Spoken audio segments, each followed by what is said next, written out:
I'm glad. Indeed. Hi, Barry. Hi, Christine. This is Going Solo Media. And today it's Let's Talk About Dating. And we're talking about why, let me see, I pulled it up. Why aren't men and women honest while dating? Boy, Mhm. all the variety of things that people could not be honest about. Right. And one caveat before we start. We're not talking Yes. about everybody, just a lot of people like this, just to be clear, because somebody's saying, I'm honest. It's like, I understand. But a lot of people, and the people you may be dating aren't necessarily being honest. And we're going to talk about that today. So don't panic and don't run away. Oh, yeah, no, no, no. And the thing is, you and I both said, don't say everything about everything right away. So, some people use that term of lying by omission.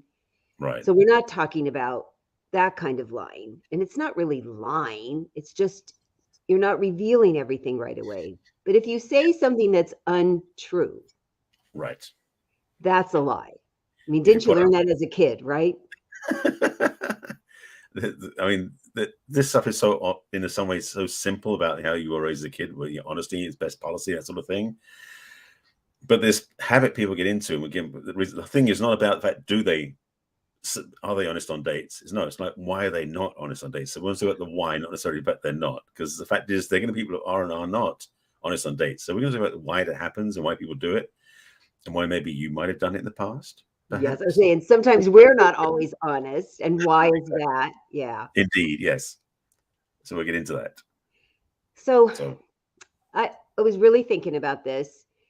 And I think a lot of the reasons that I've been tempted and maybe done it once or twice, and certainly known other people who have, we don't want to look bad. We want to put our best foot forward. right, And I think you can put your best foot forward without lying, just tell the truth. And whatever you're saying is still the truth. Don't embellish, don't jive it exaggerate. around. Yeah. But also the other, and it's funny because this was a topic I talked about with a client recently, and there's something about the dating progression, put it that way, where up front it's much harder to be raw and real. You got to put in the best act. So in a way, it's not necessarily you're lying, but you're putting on a front that isn't authentic. So that you dress up. I mean, this is why I have this whole issue myself with these first dates where you got to get so dressed up, go to a fancy restaurant, and be very posh. But 6 months in, you're busy eating pizza in sweatsuits on the couch. Mm-hmm. So the understanding of that point is that at the same time, you don't want to necessarily be so blunt on the first date that you're going to scare them away. So what you said about being honest without necessarily talking about everything is probably the best way of doing it, because for a lot of people, being that real with somebody else when they don't know them that well can feel very risky. Mm-hmm. And so for quite a few people to withhold some of the information they want to share, Yeah. safety, rather than being blunt, is for their own personal protection. Mm-hmm. They want to feel safe on the date. So that's one of the things that shows up people, is that desire to feel comfortable themselves on the date with somebody else. So to not tell that new person something about themselves can feel dishonest, but it can also feel like I'm playing safe for myself. So there is a reason for Mm-hmm. that. I'm not saying it's So good or bad. a mission, I don't consider it lying. Right. If you've not said everything about everything. Mm-hmm.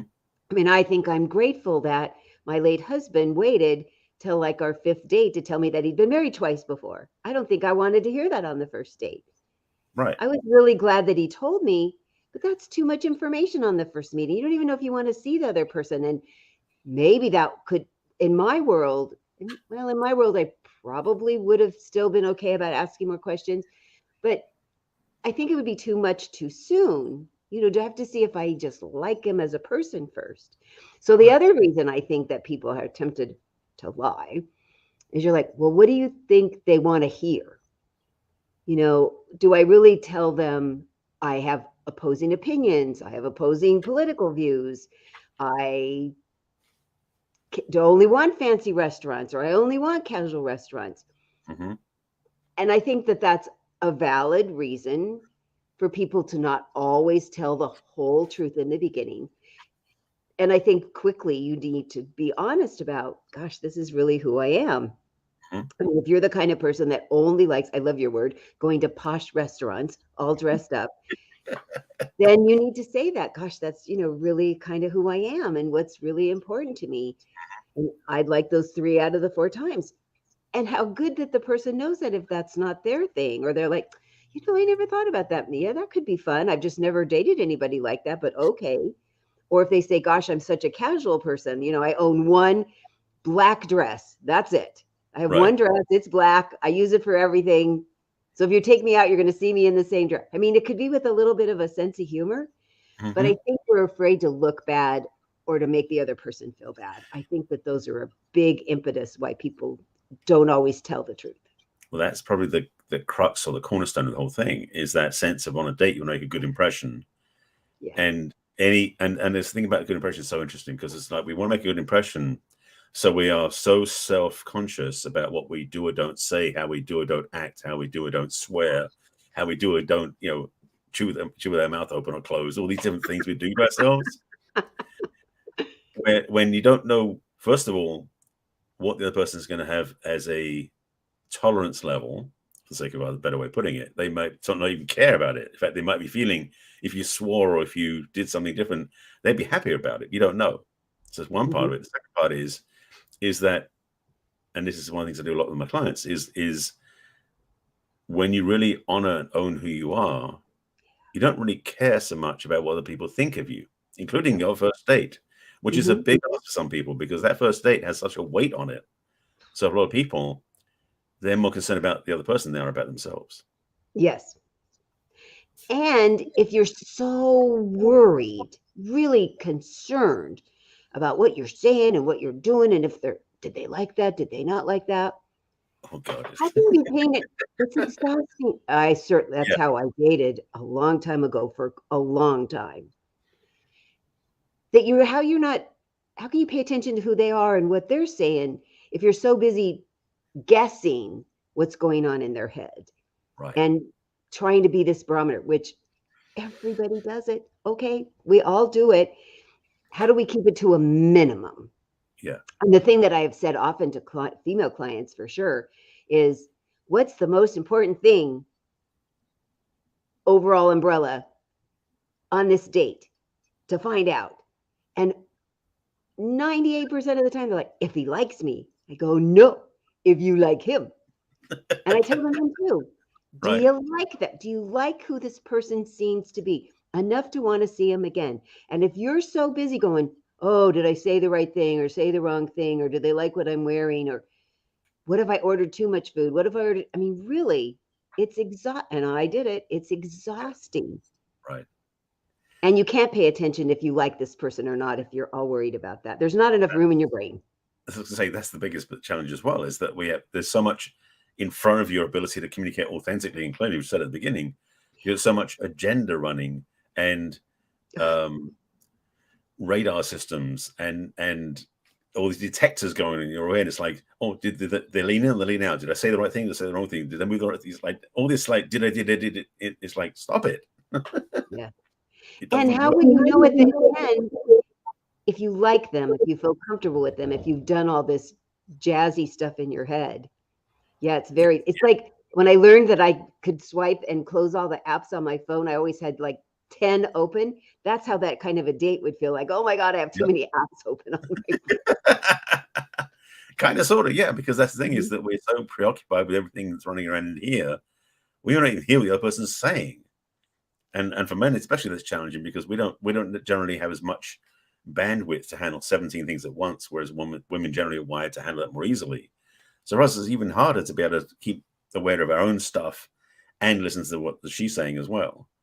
So to have that ability to set all that stuff down and go, you know what, I'm just going to be me.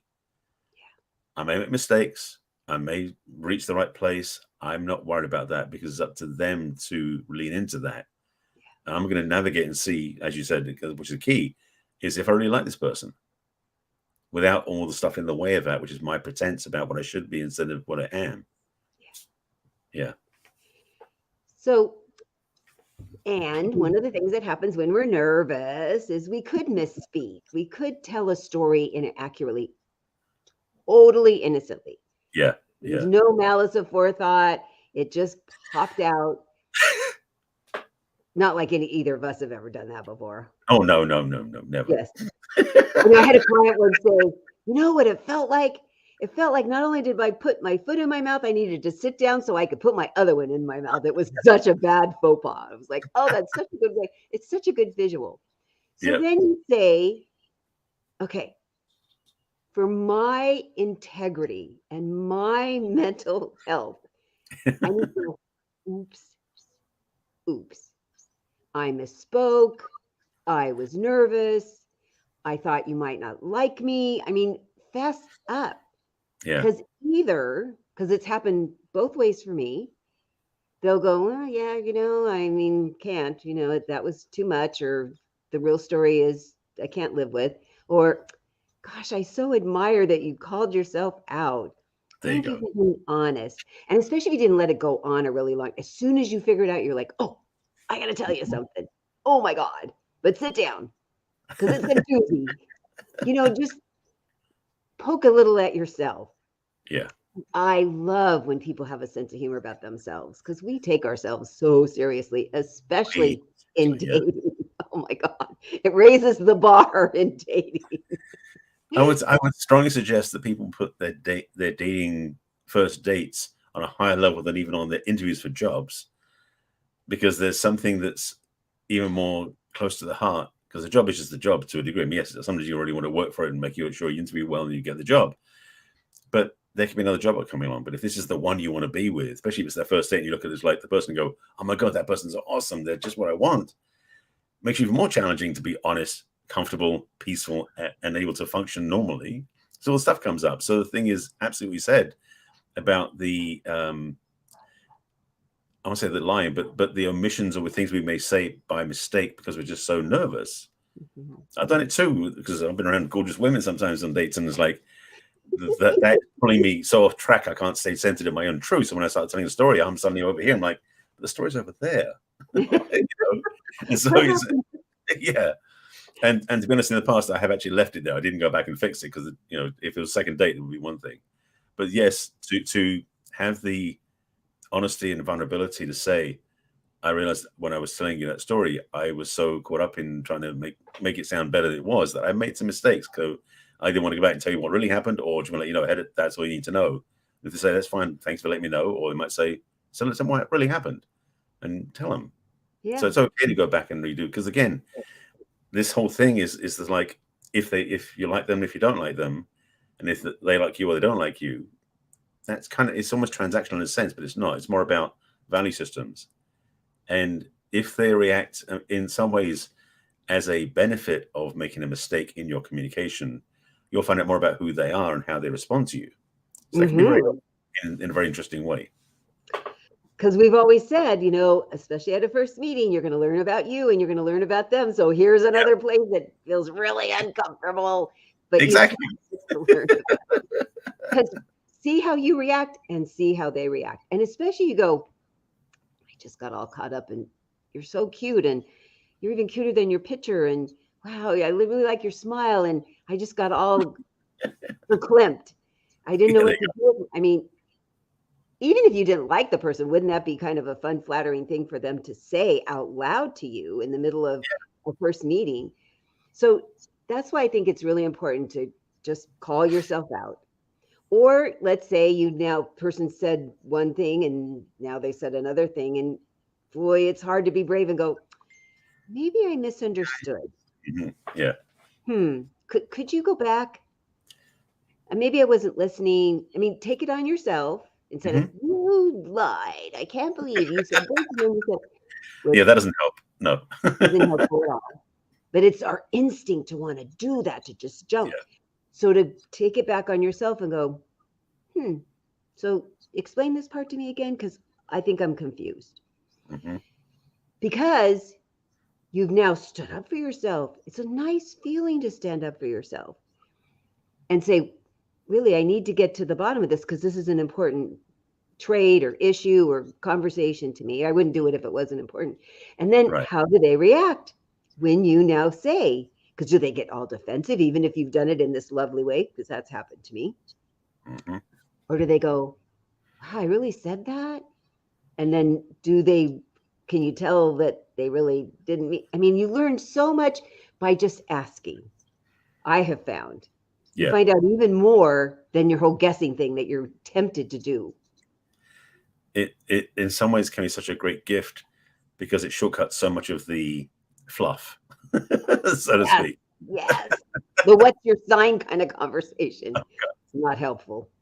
I mean, I love playing with that stuff, so I don't mind doing it, but I'm not attached to it like it used to be. The thing for me is also one of my, I won't say patterns, but habits has been when I learn something new, I become so fixated on that pattern or so interested in that thing, whereas horoscopes or last couple of years has been human design. When I learn these different things, like, oh, I want to find out what theirs is to see what they can match or not. And it's like, forget that. That comes like third, fourth down the list after you've had a few dates and after you do know you like each other, because it really is about getting to know somebody on a level that you know them in the moment. And all those data points don't have to be really impactful. They can actually just be things to learn along the way once you already know there's something there that you want to pursue. But the thing again about the being honest thing, you know, I mean, I've shared this before when I've been talking to people. I said I've been definitely invested in this topic for a while. I'm not fixated on it like I was. So you got that to be happy about. But secondly, I'm curious, do you know anything about it yourself? So it becomes an invitation to a conversation. So it can be fun to play with. Because again, this thing about being honest isn't necessarily about just being stick to the facts and nothing else. It's about, can you play with things that you even weren't impressed with yourself about? Maybe you did have some faux pas. It can sometimes break the ice, so to speak. You know, so want to do that? Yeah. And when you were talking about human design and enneagrams and, you know, love languages and stuff, it's kind of fun to go, I'm kind of guessing, you know, I'm in your head. I'm thinking they might be these Myers-Briggs numbers. Yeah, you just kind of noodle on it. And then if you really do want to see them more, then you're like third or fourth time, gosh, have you ever done this quiz? And what do you think? And do you know what letters you are to see? Were you accurate? So I like thinking about, because when you said it doesn't come up early now, which I have stopped doing too. Oh, wasn't the only one. That's a relief. No, I had to take the pledge. Well, because it is where we live, and we always, and it's fun if somebody already wants to play, but if they're like, what? Can we just talk about what kind of movies I like first? Yeah, exactly. Dive into my psychological barrel of things. So, but now I do play. I mean, I always think, oh, they seem like, you know, a words of appreciation person like me, or wow, I think they might be a 6. And so that's kind of fun because I can't not. I just don't talk about it right away. Well, just tease one thing out of there, what you said, because you mentioned one of the 5 love languages. That one I think is okay to bring up on the first date, because that's a real, especially if you are looking, especially as the date's progressing and you find yourself enjoying each other's company. Yeah. To lean into that conversation, because first of all, I won't say it's more accessible, but it is certainly one that is relevant to dating and relationship, because it's nice to know what your love language is for yourself, but also what then you know works for you. And also, if the other person doesn't match that, don't judge them as being different. Just realize that's a different way of doing it. So if you've learned about the 5 love languages, recommended reading, by the way, it really gives you an appreciation for the variety of ways people express, which is great. Which makes some of your dates more inclusive, rather than saying, oh, they don't match because they don't love me the way I want to be loved. It's like, no, that's part of the fun of this. Yeah, and it's fun if they know about it, or if they're open to learning about it. You see, they're interested in learning about people's insides, their own and other people's. I like learning that. Yeah. I want, well, you and I know we have to have somebody that's introspective, or it's not going to go anywhere. It's good to get up front, out the way early for us. But we're different. Everyone else may be different from that. We do seem to be few and far between, since that's what we've experienced in our dating lives, that we find we're few and far between. Yes. So really honest, I mean, if you really say lying, it's an easy definition. But Yeah. there is a lot of gray area, as we're covering, where you're not saying something that's false. You're not saying something that's deceitful. You're not saying something that is completely different. It's the untruth. You're not saying the untruth. You're It's not just not reality. saying the whole truth right away, which I think is perfectly lovely, because I want to reserve the right for that too. Yes. Now, because I just had this thought as it came through and to put it on the table too. There are going to be people out there that you date who actually may make it their business to be dishonest and not tell you the truth the whole way through the date. Mm-hmm. Hopefully, you've done enough self work to be able to have a sense of awareness of that. So basically, if somebody is doing that, you start feeling, okay, doesn't feel authentic. Yeah. Because if somebody really is making the whole thing up, you want to be aware of that and be cautious. Yeah. Because the thing is, I mean, we're talking about here is just natural dating where it's just things happen, it's okay. But just be aware in the dating arena, there are scammers and there are people who are basically pretending to be something they're not, which isn't what you want to be around anyway. So we're not saying that should be excused, just to be clear. Yeah. I mean, we do a whole lot of conversation about how to detect and protect yourself from scammers, etc. So in this framework, we're talking about people basically who, as you said, tell the truth, but not necessarily the whole truth at that moment in time, because they want to save some for later. The other part of this as well is you don't want to tell that person everything about yourself on the first date. You want to save some for the second date and the third date and beyond. So having the pacing of your sharing, because you don't want to like scattershot everything over them and like shotgun everything's like, here's everything about me, bang, and the person goes, whoa, too much, I can't deal with that. That's almost as bad, if not worse, than holding back on some things you want to say. Yeah, don't you get the people who say, but I'm such an open book and I wear my heart on my sleeve and I want to sound like Dr. Phil, going, well, how's that working? I don't think it's working well for you. No. So let's do phases. Let's phase it in. And these are really important things to get out in the open in the beginning, but it's certainly not an information dump. Right. It's too much. And you don't know if they're interested. You don't know if they'll care. You don't know if they could use it against you. You don't know if they'll hurt your feelings. I mean, so one of the things you and I stress often with our clients is to figure out what are the most important things for you to learn about the other person and what are the most important things for you to share about yourself. This is the perfect place to use that. Right. So you're going to have, hopefully, flowing conversation about stuff you never even thought to talk about. But you want to make sure you're going to get these key points taken care of. And then you'll know you've shared the really important things about you. And you've asked them questions, I'm curious questions, about what fits them, what areas it's important to you that you hear their answers. Right. Because the other thing, if we go back to the, oh, you're so busy sorting and evaluating and seeing if you're doing a good job, you're going to forget to ask those questions. You're going to forget to tell them the things about you. And then you're going to leave going, I don't know. I don't know. Do I want to see him again? I mean, you really need to make that a goal that by the time you leave after the first time, if it's a half an hour or 3 hours, do you want to see them again? And why? Yeah. Why? Because you want to learn more. You liked what you learned. You want to learn more. You didn't get enough. You want seconds. And how can you find that out if you haven't covered these really important subjects to you personally? Yeah. We'll dig into that. Now, I'm not saying get out a list and check it off. No, I'm not saying that ever. Isn't it sad when people interpret it that way, though? I go, no, none of those words came out of my mouth. But if it's 3, you can remember 3. You don't need to write them. Yeah, I have someone to talk about that more, but when we come back from the break, because I want to break it down a bit more from that. But definitely, this is a key point. But so stay with us till after the break, and we'll go into more detail. Okay. We'll be right back.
And we're back talking about why men and women sometimes are not honest when they're dating. And why is that? What Sometimes. causes them to do that? Yes. So you said something very important right before the break, and I want to sort of Please. expand that a little bit, which is, and we talked about it a little bit in the weaving away. The way I guess I would put it, and what came up from was like layers. How we communicate, and is that sense of how do you present yourself so you tell them enough to keep them interested, but not too much so they get bored. That sort of understanding. Yeah. Key. So that's the thing again. Being honest on dating is absolutely. I'm going to make sure I get this point across clearly. Being honest is a good thing. Make sure you get that point. At the same time, as we said throughout the show so far, really, it's about just choosing what you choosing what you want to present or share or expose about yourself that can show them who you really are, but also make sure that you maybe not put your foot in your mouth as much. And also you get to know if that's something they're interested in. Just like in a way, you're testing the waters in a way. Mm-hmm. By having the layers where you just don't give them everything at once, but you just like do a little surface layer of things. Mm-hmm. That thing that people put in their profile, the first few lines of like long walks on the beach and that sort of stuff. Let's get beyond that. Mm-hmm. A little more meat. Exactly. So yeah, have some value and have some meat in it. And be honest. That's again, even in some of the simplest stuff you talk about, which is not about your deepest, darkest secrets, you can be totally honest there. So, you have plenty of room to play and still be honest. And one of the things I was going to recall from a show, I think it was 2 weeks ago, that we talked about dating with disabilities and that what things you would say right away and what things you don't need to say right away and why. So Right. That's certainly not lying. It's having some discretion. Nice word. Letting them have discretion and you have discretion, that you are a grown-up person and you'll know when it's okay to say something. As long as whatever you say is the truth, you can wait a while to say your truth. That's perfectly advisable. Yes. I advise it. You advise it. Yeah. It's such a simple thing to understand, yet because dating has such a weight to it. And again, this is the thing we talked about earlier, is that people get so caught up in the first day presentation about being perfect and everything's going to be just so, that we end up tripping over ourselves. Yes. And yeah, I'm not saying you show up in your sweats and stuff on the first date, unless you're something very casual. I don't know, going to the gym or something. But if your first date is something that's more, that's why again, I always recommend having a first date that's more informal, because it's so challenging when you first meet someone to stay formal and have any clue, get to know who they are. Because when you're being formal, you tend to have more walls up and less availability to be really honest and connected. So having dates that start off with something more simple, and I don't want to say the word necessarily casual, but something more relaxed. So then you start to talk to each other and have that sense of communication, because when you're doing it in a more relaxed place, it tends to be easier to be more honest as well. Yeah. Because again, the whole thing with being so caught up in the formality of things can make you very pretentious. And then you realize it's like, I can't talk about anything about myself because I'll make a mistake or I'll say the wrong thing. And then you're making more mistakes and saying the wrong things because you're not trusting yourself enough. Yeah. So trust yourself on dates. That's another part of it. And it's to elaborate on your point of the more uncomfortable you are, the less authentic you're going to be. The more comfortable you are, the more authentic you're going to be. And if you really want to see, do they like me for who I am, as much as I'm comfortable showing them right now? And do I like them who they are, as much as they're comfortable showing me right now? You can't do that if you're being all formal. It's counterintuitive. Simple, but so it does seem so simple. And when I finally went, duh, when I figured out that that's what I was doing, I was being way too businessy about it. Like I was on an interview. I mean, that was really sometimes how I was treating it. I thought, well, yeah, that is part of who I am, but that's not who I am in a relationship. Yeah. That's who I am if I'm interviewing for some big deal job. And even though we do say, oh, it's just as important because it's my heart, the attitude behind it is just will make or break.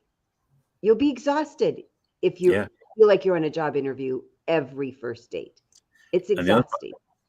Absolutely. And the other part I want to speak to, because we've talked this in episodes sometime back in the summer, I think we talked about this, about it's so much easier to remember what you said when you're being honest than if trying to make which is Yeah. huge. Yeah. So that piece alone would like give you more relief to realize it's actually easier and less stressful just to be honest and tell the truth, because you're not telling somebody something you've made up. That you got to remember that was something you told them and you won't tell anybody else. That whole messed up thing. So key piece is to realize that being honest is so much easier. Again, more relaxed on the date. Good thing. But the thing that was coming up for me is this sense of hang on, it just went in my head. Oh yeah. Some dates. I've been on a few dates the last several months. Pandemic prevailing, depending if you do it. And I recognized that in a couple of instances where on one date, I said nothing. We didn't talk about age. And another date, it came up in the first 2 minutes. Wow. So I'm not attached to being, my age being secret or not. But noticing what was and wasn't said wasn't about hiding or being dishonest. Just two different scenarios, two different things come up. So from that point of view, I want to speak to or say to anybody watching this that you're going on the date thing, as Christina already mentioned, you don't have a checklist. You also don't want to have a script either. You want to be in the moment, because I know from experience of going on different dates that it didn't start the same, it didn't end the same, it didn't have the middle the same. It was all different each time. Mm-hmm. So the good news is it's fresh and new every time. The bad news is you won't be safe in trying to keep the same phrases going on. Wait, we skipped that, but we got to go back. Yeah, exactly. It's okay to be real and authentic in the moment of what's happening then. If you've got a checklist things you want to say or check off on your list, you're saying things that they need to approve, get approved of. You're gonna. It's not a date. It is a job interview, which is not what you're on dates for.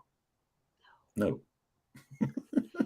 Oh yeah. Oh, it's an interesting balance of, I want to make sure I get these points solidified, Mm-hmm. but I cannot be committed to the order or even how it's going to come about. And I found Right. the same thing, that they're so different. I have no idea sometimes where the conversation's going to go and the stuff that they're going to reveal and stuff I didn't even think to ask, but they start telling me. I'm like, okay. So that was the other thing about staying open, because you don't know what they're going to say. I mean, Yeah. disappointingly, the last two people I had men I had meetings with, the stuff that they just so cavalier revealed to me made me say, well, yeah, this is not going to be happening a second time. No. Yeah. No. But I'm so grateful, and I didn't ask. They just blah blah blah. Okay. One of the things that men do, being one, I know this. You know this, yes. Yes, is that we tend to get very attached to presentation. Mm-hmm. Now, I know women can be very attached to their presentation too, but differently. But for us, oftentimes, they're like, what are our clothes pressed? Is the car clean? We've got to make sure we've got a nice car, or whatever that is, which can really be interesting, because especially after the last few years of the way that the economy's gone, for a lot of people, their life isn't the same way as it was 5-10 years ago.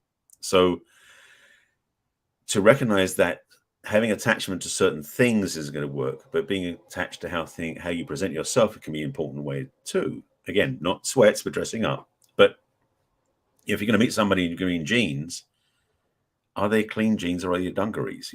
It's like make the best effort in the framework you're playing in. And so the same thing again with the conversation, and that being honest in your connection is you may have, and for men that thing comes up of like, I need to impress her by what I've got and what I've done, not so much who I am. So for us men, one of the biggest risks we can talk about is who we are, not what we're about, because that is actually what most women want to find out more than anything else. I mean, some women definitely are like, okay, how much money is in his bank account? How nice is his car? How nice is his house? But a lot of women really want to find out if the man is being really authentic and where's his heart at? Mm-hmm. And for a man to talk about that with her, yes, I'm talking to the men about this because one of my areas to stretch into more and more is it's a scary edge, but it's also the honest edge, because that's not our usual comfort safety zone to play in. For us men, when we're on dates, to actually talk about what we feel. Ooh, that's a big one. So ladies, if you're with a date with a man who can tell you that, be thankful. That's a rarity. Well, and it was a very interesting conversation that he had been married and got divorced and had 2 kids that were now adults, and then a brief marriage kind of recently that ended in divorce. And then, because it's Christmas coming up, I go, oh, so do you get to see your kids, and are there grandkids? I mean, I think this is such a benign question. You never know. No, and it turned out that when his daughter got to be an adult, she decided she was going to get married, and she married this guy that's a high school dropout, and he stopped talking to her. I said, wow. Wow. I'm so curious. How has it turned out? Oh, she's been married for 20 years. He has this great job with the Edison company. He's been really successful. She's had 2 kids. I said, oh, and how's it going with her? He goes, I just send money to the kids. Yeah. I said, wow. I said, well, have you ever seen them? I'm just floored. And he said, well, yeah, my grandson recently reached out to me. He's 19 and I own rental properties and I flipped them. And so he wanted to find out about flipping. So he says, so we have dinner and I explained to him, oh, no, this is a terrible job and you'll never be good at it and you won't be able to ever do it. And I said, oh my gosh, he'd opened this door for his grandfather to, he says, so I said, how are you feeling about the conversation now? And he goes, I think I've made a lot of errors, but I'm not sure what to do about them. And I think I'm not going to be able to do anything about them. So my heart went out to him and all of these people in his family, but I'm like, this is not the man for me. Oh my gosh. I mean, I appreciated that he was so transparent and so remorseful and saw that maybe he could have made different decisions. I think he could make decisions now, but he does not see that. That's the piece. So I have great sympathy, but this is not the introspective, wow, boy, there's the gods, put something in front of me. I could do something good. So I was like, sad, I said, no, I'm so sorry. You seem like a really nice, I've only met these really nice men, but they have these things that are huge to me. I mean, we know, I've heard Christine says family is really important to her. This was hard to listen to. My heart went out to all of them. But I didn't ask, a big in-depth, tell me about your inner things about your family. Right. But he felt comfortable enough to share them. So that's why I brought that up, because you said, I felt very honored that he would tell me the story. And I'm like, Christine, you keep your face as neutral as you can, because I don't want to go. And I know I have that face that really shows stuff. So I think I did pretty good job. Yeah. But yeah, I did feel very honored. I want to say that. I felt very honored. And that's why I don't want to say he's not a bad person. He's just not the right person for me. It's funny because in that situation, there's temptation. It's like, could I offer you some feedback? Could I offer you an alternative possibility? Yeah, because even with friends and or with on dates, I'm not saying that's my go-to, but if that's where the conversation is going, out of support for that person, I will say, look, here's a suggestion if you want to tie it on. There's no strings attached. There's no like you've got to become a client and not going to make sure the relationship works. Just like this is in the moment, and it's like when someone like that presents that challenge to you, that you can see the truth in it and what can be done. It's so, I mean, maybe it's the thing where I need to be hands off, but part of me goes, but if only I just said, like, just change this one piece and see what happens. I offered. I said, would you like some feedback? No, I think it's just done. Yeah, then the door's closed. Yeah. Because I am very careful. I am very careful about that because I don't offer unsolicited advice. I mean, I always, we always have to ask. That's really part of the respect that we have for people that we're talking to, whether they're paying us or not. Yeah, it was startling because it was so opposite of me, and yet so sweet that he told me. Yeah, I have more stories for my book later someday when I write a book about it. Yeah, that'll be my third book if I do that. So, boy, he was honest on the very first meeting, right? He couldn't have been more honest. And that's sometimes the thing, because you knew when he told you and then said he was unavailable for feedback, that was like, that's it, that date's over. That's also one of the gifts about being honest, is that you can find out pretty quickly if you want to even pursue anything with anybody. Because frankly, time is valuable for most people. And dating somebody just casually, especially if you're a bit older, you may not want to do that anymore. maybe when you're 20 something, you might just feel like no problem casual dating. But as you mature, and especially if you've gone through some bad breakups or some long relationships, you want to pick more carefully. So the honesty can be the key to open the door for that for you if you're looking to date more effectively going forward. And so, like you were saying, like having that guy tell you the truth for him that didn't match your preferences by any means pretty quickly made it clear that you didn't have to spend more time with him. Mm.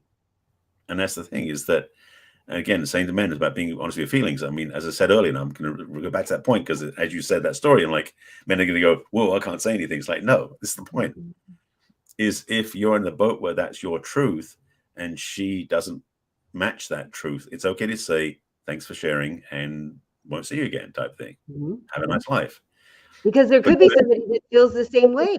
You know, they don't have kids, or they're estranged from their family, and you can be together and be fine about it. How amazing would that be? Mm-hmm. So that's the thing, is the understanding is that, again, honesty best policy, keep saying that. But it's like when you tell somebody what your weirdness is, so to speak, you might find a matching weirdness. Your uniqueness, Gary. We're unique. Oh, uniqueness. Sorry, uniqueness. Our weirdness. I had a different word in mind, it's even worse. So it's good we went to uniqueness. Because, I mean, I think in my early dating years, when I was newly divorced, way before I met my late husband, I would have thought, what a jerk, you know, what a terrible person. Yeah. And now I just go, it's really causing him some pain now. And wow, I have really a lot of empathy for that. And I've learned I don't want to fix him anymore. I want an equal. Yep. I don't want to play, you know, because he's like, well, would you still want to do stuff? And I was like, no, but thanks for asking. Yeah. Because I want to spend my time and energy with someone that is a potential partner. Right. Somebody that we are on the same wavelength for lots of things. Because I have guy friends. I like my guy friends. And it's not like I wouldn't have another guy friend to add, but they need to be a little more evolved than he seemed to want to be. Absolutely. Yeah. Self-aware and present to what's really going on. Yeah, agreed. Yeah, definitely want that in all my connections, friendships, male and female. It's like it's tiring otherwise. That's the danger. Right word. Well, that's the thing, is that's the danger in the sense of having done the inner work, is that when you meet somebody who hasn't done the inner work, whatever that work is, it's kind of clear. And it's almost like one of the early conversations I want to have with somebody on my first date, and being honest up front, is, what inner work, what personal work have you done? Yeah. Have you done anything? So if you have, great, let's talk. Let's keep going. If you haven't, any reason why not? Yeah. Are you already perfect? Yeah. What's going on? Or you tried one and it didn't work, so you would never tried another? I mean, I've heard that, because I asked similar questions, you know, gosh, these are some classes I've taken. What classes have you taken? Who are your guru people that you like? Who've been your mentors? What books, you know, do you read any self-help books? Are you interested in that? Because there has to be something for us. For you and I, we've learned there has to be an interest. And I don't find fault with people that don't have an interest. I just couldn't spend every evening trying to have a conversation with somebody who doesn't have that as part of their interest. I don't want to talk about it 24/7. I want it available. Yeah. I mean, I was just saying, because I've been in many different seminars and different teachers and different gurus over the years. And there are plenty on my list who I'll never go back to, just to be clear. But I also have got plenty that I do go back to and I love dearly, and I enjoy listening to and reading and that sort of stuff. So that's the thing, is, I mean, we're not marketing for this stuff. Say you need to do some inner work because it's worth it. But you need to do some inner work because it's worth it. Yeah. You know? Because it improves the quality of your life and the life of those people you meet, and your life with them. That's the thing. Dating. Oh, it's like, I didn't want to say it or not. Dating is an educational process when you choose to do it that way, which means that you can learn things when you're on their dates. Make the most of them. And ideally, if you are doing the inner work, your dating experiences will improve progressively because you're learning from each one of them. And to put a pin on it, because you use the words, it'll increase the quality of your life. Yes. So even this man who is in this very core place inside of me is not a match. Yeah. It helped me even more solidify. Boy, he was nice. He was good looking. He had a good job. He had all these other, but this was not going to be enough for me. And I can say no, thank you to this very important thing where there's lots of things I'm fine with, you know, we don't have to be alike. So I was like, wow, I really look how clear I am. Look how I'm assured I've gotten clear about, because that's one of my top 3 things is family. And I will say out loud, I've dated people that didn't have family. You know, they were an only child and their parents are gone, but they have friends. They've cultivated a family of what we call choice. Yes. So they're not, because there's been a couple of people that have written to me and they're like, I am so lonely and I'm looking for companionship. Like, this is not the person for you then, hon. You need to have a life going on just before you met me. Yes. Yes. So that's one of the things you'll keep learning about when you're doing first dates is, do they have a life? Are they okay with you? Because some people are like, oh, you're so busy. And I go, And here's the segments I have for dating. And here's the segments I have for a relationship. And it feels like enough for me. What do you think? Oh, yeah, I guess you do. Because if they just ask me what I'm doing in my life, I don't tell them about the time I spend dating. But if they ask me, I will tell them I have plenty of time to date. I have plenty of time for a relationship. Yep. So that's the other thing I want to hear. Do they have a full life? Are they doing interesting things and interesting people? And what are they doing? And if they're not, we're probably not going to be a match either. There you go. It's good to know what you want. Here we are back to that again. Indeed, we are. Yes. So if this has sparked any interest in you at all, maybe just 1 or 2 thoughts have popped up, because boy, did we cover a lot. And if you've had a rash of liars and you're dated, then we want to hear about it. Or if you want to find out how to get to be the honest person on the other side of the table, I think that would be a good thing for people to strive for as a goal. Then you can talk to Barry or I. And the way to talk to me is you can go to my website, which is www.theperfectcatch.com, and click on what's holding you back from love.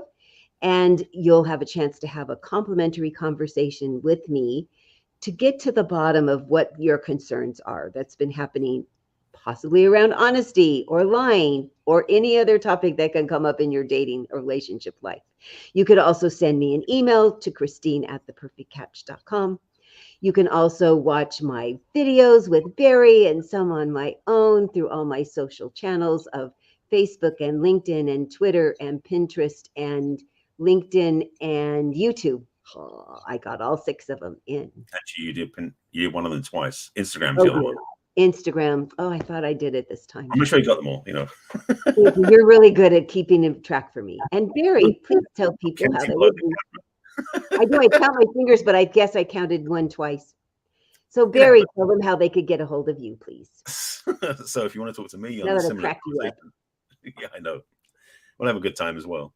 My website is my name, which is easy to find, so barryselby.com. And on the homepage of my website, there is a link at the top if you want to take the next step to go into a deep dive conversation with me. We do it's a deep dive, but also a contained time frame together to work together to start things off. At the bottom of the screen is a link to join my email list, and on the other pages of my website is my book, online courses, and ways to find out about more of my work. All my social media except for Instagram is Barry Selby. Instagram is the real Barry Selby, but you can find me just simply Barry Selby on Facebook, LinkedIn, Twitter, YouTube, TikTok, Clubhouse. That's it, I think. And YouTube, by the way, is where I archive all these videos as well as all my own videos. And I've got over 1,500 videos up there now. So if you want free advice, just become a subscriber on my YouTube channel. That'll keep you busy for a few days. Yeah. You'd learn all sorts of stuff. It would indeed. And we're here live every week at 1 o'clock Pacific and 4 o'clock Eastern and all the times in between. And you are welcome to ask us questions or send comments.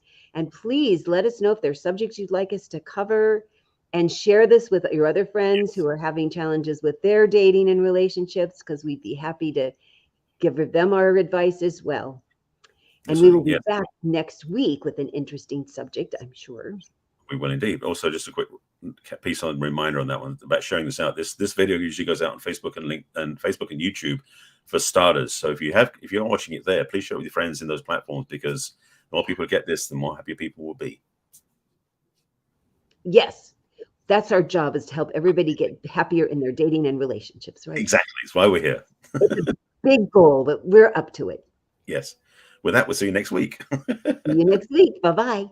Bye.